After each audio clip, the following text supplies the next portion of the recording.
So hello guys, इस video में हम लोग बात करेंगे linear equation in two variables की। ठीक है, तो आइए देखें linear equation in two variables होता क्या है। तो जैसा कि आपको नाम से समझ में आ रहा है कि एक ऐसा इक्वेशन जिस इक्वेशन में दो वेरिएबल हो, ठीक है, और इन दोनों वेरिएबल्स का जो हाईएस्ट पावर है वो 1 होना चाहिए, तब हम उसे कहेंगे linear equation in two variables. ठीक है, as for example 4x plus 3y is equals to 10। तो यहाँ पे सबसे पहला ये तो एक इक्वेशन है क्योंकि यहाँ पे बराबर का साइन है। ठीक है, और इस इक्वेशन में दो वेरिएबल्स हैं x एंड y। ठीक है, और इनका जो हाईएस्ट पावर है वो 1 है। दैट मीन्स इसे हम कहेंगे linear equation in two variable. ठीक है, some more examples like 9xy minus 1 is equals to 0। ये लिखा गया 0.4y इज इक्वल्स टू 0, और इसे मैं लिखूँगा 19x plus 7.2y is equals to 0।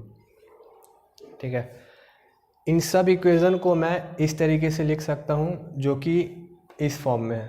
ठीक है, यहाँ पे आप देख सकते हो ax plus by plus c, तो c की जगह यहाँ -10 है बराबर 0। ax plus by plus c is equals to 0।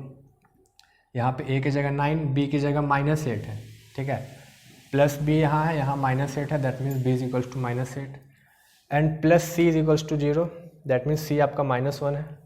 यहाँ ax प्लस by, तो b की जगह -0.4, by plus c is equals to 0, तो प्लस c यहाँ c है ही नहीं, दैट मीन्स c बराबर आपका 0 है।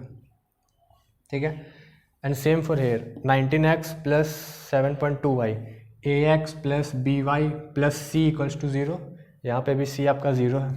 ठीक है, तो इन सभी इक्वेशन को मैं इस जनरल फॉर्म में लिख सकता हूँ, और ये होता है आपका general form of linear equation in two variables. मैंने शॉर्ट में लिखा है।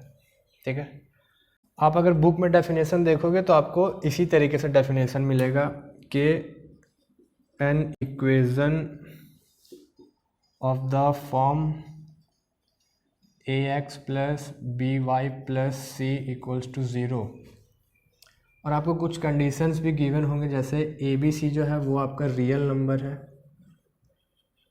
ठीक है, और a नॉट इक्वल टू 0 और साथ ही साथ b नॉट इक्वल टू 0।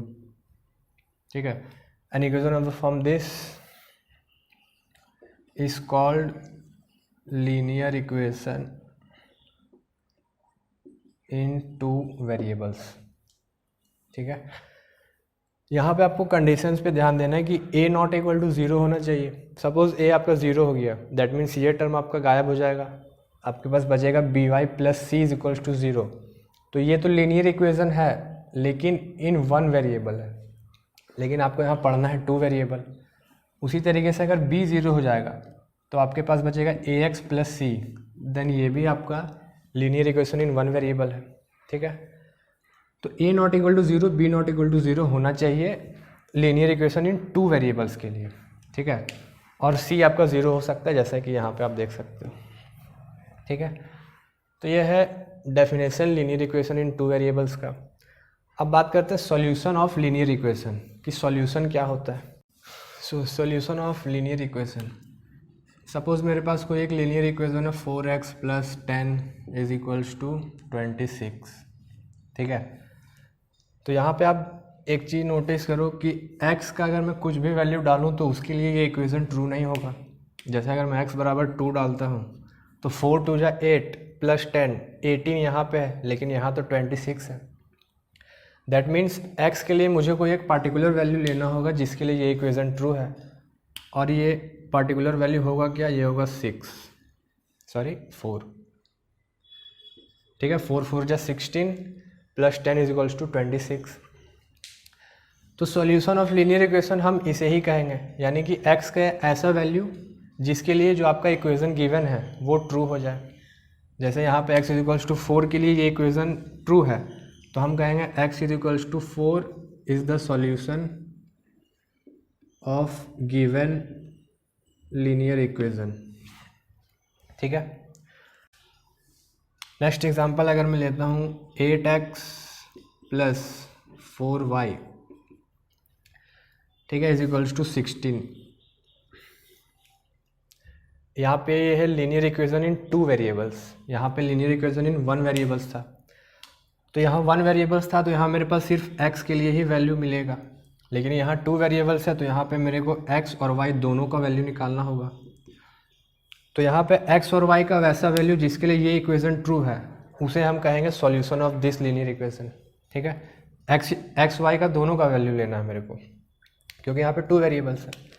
तो इस इक्वेशन को सेटिस्फाई करने के लिए x के लिए मुझे 1 बैठाना होगा, y के लिए 2। आप चेक कर सकते हो, 8 इंटू 1 8 प्लस 4 इंटू 2 8, 8 प्लस 8 16, यानी x is equals to 1 y is equals to 2 के लिए ये इक्वेशन एकदम ट्रू है। तो हम कहेंगे कि ये आपका सॉल्यूशन हो गया ये गिवन लीनियर इक्वेशन का, solution of given linear equation. ठीक है, तो सॉल्यूशन हम उसे कहेंगे x या y के उस वैल्यू को कहेंगे जो गिवन इक्वेशन को ट्रू करवा दे। ठीक है, अगर रैंडमली मैं कोई भी वैल्यू ले लूँगा तो वो एक आपका सॉल्यूशन होगा नहीं। जैसे x is equals to 2 y is equals to 1 मैं लेता हूँ यहाँ पे, तो 8 2 16 प्लस 4 20 और यहाँ पे आपका 16 है, तो ये आपका सॉल्यूशन नहीं है, क्योंकि x और y का जो ये वैल्यू है ये इस इक्वेशन को ट्रू नहीं कर पा रहा है। ठीक है, तो सॉल्यूशन हम उसे ही कहेंगे जो ट्रू कर दे। ना मैं इसे रेस कर रहा हूँ। सो यहाँ पे आपको पढ़ना है linear equation in 2 variables.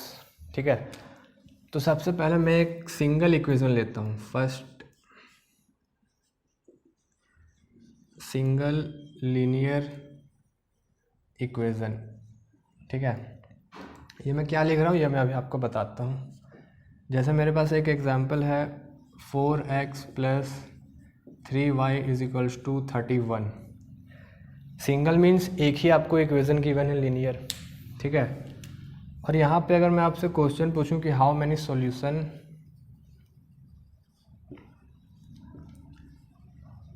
Can you find, ठीक है, ये जो आपको इक्वेशन गिवन है लीनियर, इसके आप कितने सॉल्यूशंस फाइंड कर सकते हो? 1 2 3 4 10। ठीक है, तो अगर आपको एक सिंगल लीनियर इक्वेशन गिवन है तो इस इक्वेशन के आपके पास इनफाइनाइट सॉल्यूशंस आएंगे। ठीक है, इनफाइनाइट सॉल्यूशन। जैसे यहाँ पे मैं आपको कुछ सॉल्यूशंस बताता हूँ। x is equals to 4, y is equals to 5। आप यहाँ 4 बैठाओ, 4 into 4 16 plus 3 into 5 15, that is equals to 31। ठीक है, x is equals to 7, y is equals to 1, 4 into 7 28 plus 3 into 1 3, again 31। x is equals to 1, y is equals to 9, sorry 8 no 9। ठीक है, x की जगह 1 बैठा, 4 प्लस 9 इंटू 3 27 प्लस 4 31। तो इस तरीके से आपके पास टोटल इनफाइनाइट सॉल्यूशंस आएंगे। ठीक है, इन सॉल्यूशंस को हम निकालते कैसे हैं? बहुत ही आसान है।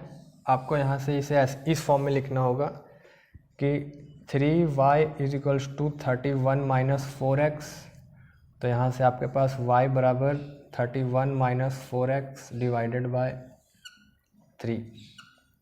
ठीक है, तो यहाँ पे आप x के लिए वैल्यू बैठाते जाओ, आपको y के लिए भी वैल्यू मिलता जाएगा। ठीक है, तो यहाँ से आप टोटल इनफाइनाइट सॉल्यूशंस निकाल सकते हो, हालांकि वो पॉसिबल है नहीं, लेकिन फिर भी। ठीक है, सो अगर आपको सिंगल लीनियर इक्वेशन गिवन है तो उसके लिए आपके पास इनफाइनाइट सॉल्यूशंस आएंगे, ये आपको याद रखना है। हालांकि ये उतना इम्पॉर्टेंट है नहीं जितना इम्पॉर्टेंट सेकंड वाला है। तो सेकंड वाला क्या है, आइए देखें। So the second one is pair of linear equation. अब आपको यहाँ पे सिंगल इक्वेशन नहीं गिवन है, पेयर गिवन है। जैसे example 3x plus 4y is equals to 19 and 5x plus 3y is equals to 33। ठीक है, यहाँ पे मेरे पास 2 लीनियर इक्वेशन गिवन है, दैट मीन्स पेयर गिवन है।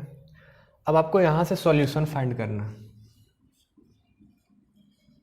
सॉल्यूशन मीन्स x और y का वैसा वैल्यू जिसके लिए ये दोनों इक्वेशन ट्रू होना चाहिए। अगर आपको सिंगल दिया रहता तो सिर्फ सिंगल को ट्रू करवाना है, लेकिन यहाँ पे तो आपको पेयर गिवन है, तो इन दोनों पेयर के लिए अगर मुझे सॉल्यूशन फाइंड करना है तो मुझे x और y का वैसा वैल्यू फाइंड करना होगा जिसके लिए ये दोनों इक्वेशन ट्रू है, ठीक है, not one, both.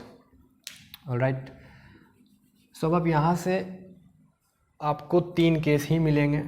Case number 1 या ए बोल देता हूँ मैं उससे, ठीक है। तो इनके लिए अगर मुझे सॉल्यूशन फाइंड करना है तो case number A V have only one solution, ठीक है। या तो मुझे सिर्फ एक ही सॉल्यूशन मिलेंगे, only one, that means x और वाई का मेरे पास एक ही ऐसा वैल्यू आएगा जिसके लिए ये दोनों इक्वेशन ट्रू है, कोई दो वैल्यू नहीं आ सकता है, ठीक है।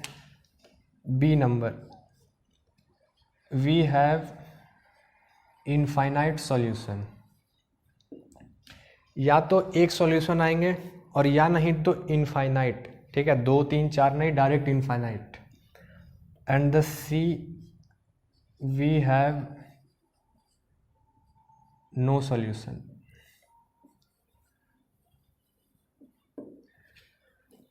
और या नहीं तो मेरे को कोई सॉल्यूशन ही नहीं मिलेगा, ठीक है। अब ये तीनों कैसे आए ये मैं आपको नेक्स्ट वीडियो में बताऊंगा, जहाँ पे मैं आपको ग्राफिकल मेथड बताऊंगा सॉल्व करने के लिए लीनियर इक्वेशन इन 2 वेरिएबल्स को, ठीक है। तो वहाँ पे मैं ये चीज़ आपको क्लियर करूँगा कि ये 3 केस ही क्यों आते हैं मेरे पास, और कोई केस क्यों नहीं आता है। जैसे 2 सॉल्यूशन भी तो निकल सकते हैं, 3 भी तो निकल सकते हैं, लेकिन नहीं निकलते। 1 से डायरेक्ट इनफाइनाइट और या नहीं तो 0, ठीक है, या तो 1 या तो इनफाइनाइट सॉल्यूशन या तो नो सॉल्यूशन, ठीक है। अब आइए तीनों के लिए एक एक एग्जांपल्स देखें कि किस एग्जांपल के लिए 1 सॉल्यूशन आएगा, किसके लिए इनफाइनाइट और किसके लिए नो सॉल्यूशन। सो यहाँ पर मैंने 3 एग्जांपल्स लिए हैं, 1 2 3। एग्जांपल फर्स्ट है आपका 4x + 3y = 15 and 16x + 12y = 60, ठीक है। तो ये जो आपका पेयर ऑफ इक्वेशन है, तो इसके लिए आपके पास आएंगे इनफाइनाइट सॉल्यूशंस, ठीक है। यानी आप x और y का यहाँ पे इनफाइनाइट ऐसा ऐसा वैल्यू निकाल सकते हो जिसके लिए ये दोनों इक्वेशन ट्रू है, ठीक है, एक नहीं दो नहीं, इनफाइनाइट। खैर दो तो ऐसे भी नहीं होता है, ठीक है। द सेकेंड वन, ये जो आपके पास इक्वेशन गिवन है इसके लिए आपके पास एक भी सॉल्यूशन नहीं आएंगे, ठीक है, नो सॉल्यूशन। और ये जो आपका थर्ड एग्जांपल है इसके लिए आपके पास सिर्फ और सिर्फ एक ही सॉल्यूशन आएंगे, 1 सॉल्यूशन, ठीक है। तो ये मैंने कैसे किया कि इक्वेशन देख करके मैंने लिख दिया इनफाइनाइट सॉल्यूशन, नो सॉल्यूशन और 1 सॉल्यूशन, ठीक है। तो उसके लिए आपको थोड़ा सा वेट करना होगा क्योंकि ये थोड़ा सा बात का टॉपिक है। अभी इसके बाद हमें पढ़ना है कि ये जो 1 सॉल्यूशन वाला केस है, ये 1 सॉल्यूशन हम फाइंड कैसे करते हैं, ठीक है। आपको ये 2 इक्वेशन दे देगा, यानी कि पेयर ऑफ इक्वेशन गिवन होगा और आपको सॉल्यूशन फाइंड करना है इस पेयर ऑफ इक्वेशन के लिए, ठीक है। तो चूंकि एक ही सॉल्यूशन आएंगे तो हमें फाइंड करना आसान रहेगा, लेकिन इसे फाइंड करने के लिए आपके पास 2 मेथड है, ठीक है। मैं यहाँ पे थोड़ा सा ब्रीफ इंट्रोडक्शन देता हूँ। Methods of finding solution for a pair of linear equation, ये मैं अभी आपको इस वीडियो में बताऊंगा नहीं, मैं बस बता दे रहा हूँ कि कितने तरीके के मेथड्स होते हैं, उनके लिए मैं अलग से वीडियो बनाऊंगा, ठीक है। तो सबसे पहला जो मेथड होता है वो होता है ग्राफिकल मेथड,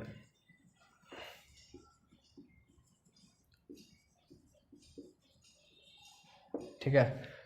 तो ग्राफिकल मेथड से आप ये तीनों केस बता सकते हो कि अगर आपको एक equation, pair of equation given है तो उसके कितने सॉल्यूशन आएंगे, 1 सॉल्यूशन, नो सॉल्यूशन या इनफाइनाइट सॉल्यूशन, ये आप ग्राफिकल मेथड से बता सकते हो। लेकिन ये ग्राफिकल मेथड्स थोड़ा सा लेंदी होता है, आई एम सॉरी, मेथड थोड़ा सा लेंदी होता है, ठीक है।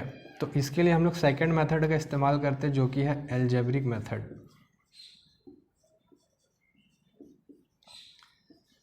जहाँ पे हम एल्जेब्रिक तरीके से सॉल्व करते हैं x + y को, ठीक है। अब इसके अंदर आपको 3 मेथड्स और पढ़ने हैं। Method 1 substitution method,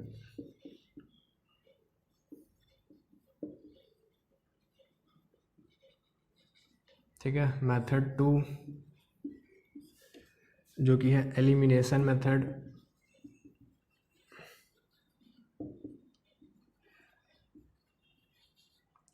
and method 3 जो कि है क्रॉस मल्टीप्लिकेशन मेथड।